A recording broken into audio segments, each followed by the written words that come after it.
matter. Okay? That's the way it works. So that's all that needed to be done. It's very simple. From that cosmic point of view, from that greater awareness point of view, it's a very easy thing to do. So it's not, it's way beyond rocket science, okay? For want of a better cliche. So, yeah, where were we? The pyramids were placed in that part of the world, in those ley lines because we needed to anchor that male energy of control, of power, of domination and war into the earth plane so we could actually, in the next phase of our journey, play out. That energy needed to come here to be a part of the set of experiences that we required for us to reattain balance in our souls and this road to compression. And it really is exemplified by so much of what took place in the ancient cultures because Atlantis, the Atlantean empire, that global empire back then, really fell away soon after that because the energy was so intense that people became corrupted with power and control. The Atlantean empire really just decimated the Lemurian cultures, way before then anyway. And so it became very technological in nature, and it was more about power and control. And then that really was, soon after that was the halfway point of the cycle, and it was the actual, what we call the pole shift and the famous flood that took place. And the Egyptians, unfortunately, did not build the pyramids. The Egyptians built the little crumbly ones to emulate, to emulate the main pyramids that were built. So it's the little crumbly ones that were built with slaves. They're much younger than the main pyramids. And the Sphinx has two things going on with that. There's two images. It symbolizes two things. The first, the Sphinx had a dog's head on it, the Anubis head. If you look at the body of the Sphinx, it's not actually a cat's body. It's actually a dog's body. Uh-huh. The cat's body is far more arched as you get towards the hind legs, whereas the dog's back is more level. So that represents the Anubis symbol originally, not an entity called Anubis, by the way.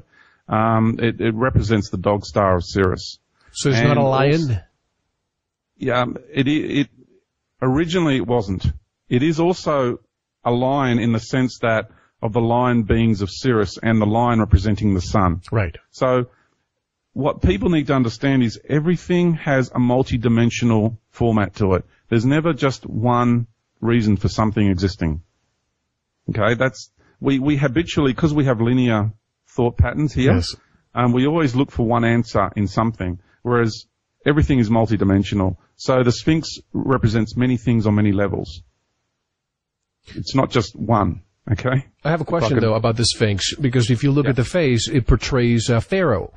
Did they change the face from the lion to, because if you look at it now, the body is bigger, if you will, than the face, and now it's the face of the Pharaoh. Was that done because of the Egyptian ego, and they had to shave up some of the stone? Yeah. Yeah, it's exactly why it was done. Because the energetic patterns were just ego-based. It was all about power and thirst.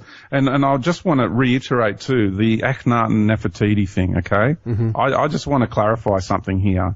Because academia and the people, the controlling structures in the Egyptian culture today, because they're claiming that they built the pyramids, of course. And it's really sad because, obviously they didn't. And the Egyptian culture was not, Akhenaten and Nefertiti were not part of the Egyptian culture. That's the point I want to make clear. They actually came here around at the beginning of the precession of the equinoxes. And they were part of the culture that was here for thousands and thousands of years, way before even the halfway point of the cycle.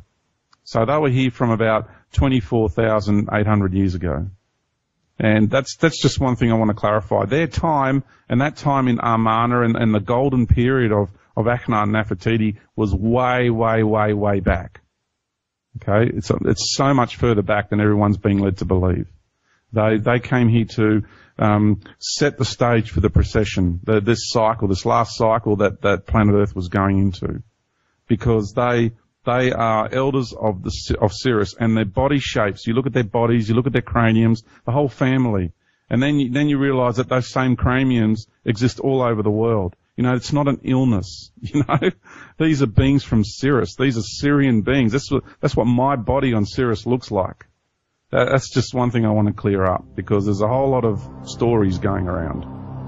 And George, we have to take our one and only intermission, so tell us how to get in touch with you. And by the way, folks, we have so much more to talk about. 2012 is coming, and George has a lot to talk about that. But tell us how to get in touch with your work. I know you're touring all over the place. Tell us more. Yeah, we just completed an Australian tour, and we're heading over to Spain and England, and then we're heading to Sweden, Slovenia, and Greece. So we're very excited about that. Then we get back to Australia, and then we're heading over to Canada. And at the moment, we're seeking sponsors to get into the US. So if anybody out there wants to help us out with that, we'd very greatly appreciate it. Also, we are creating a new website, and that is Our Journey Home, but it's our dash. There's a dash in between the words. Our or hyphen. our-journey-home.com.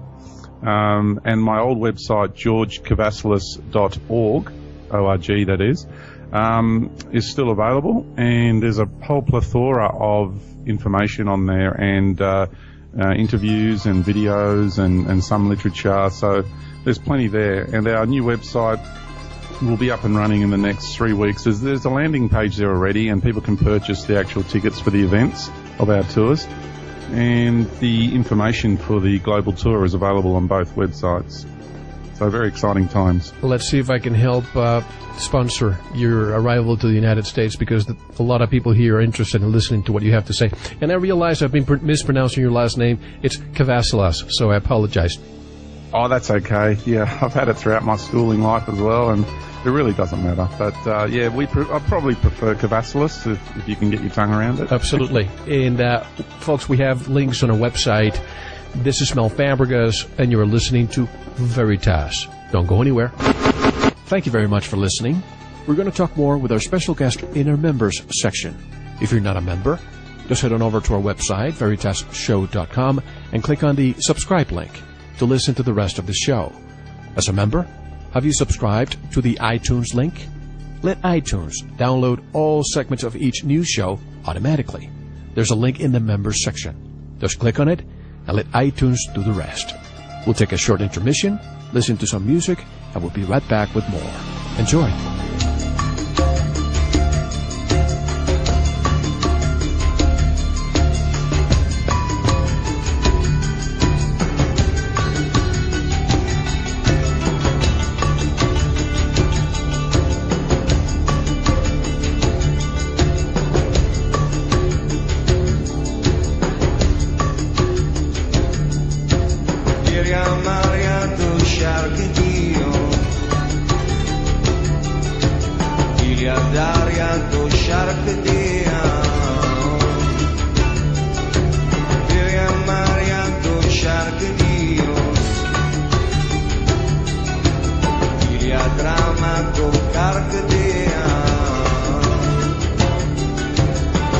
Amor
Since in your heart,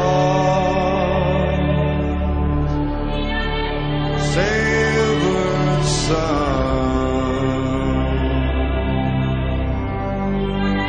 since forgotten.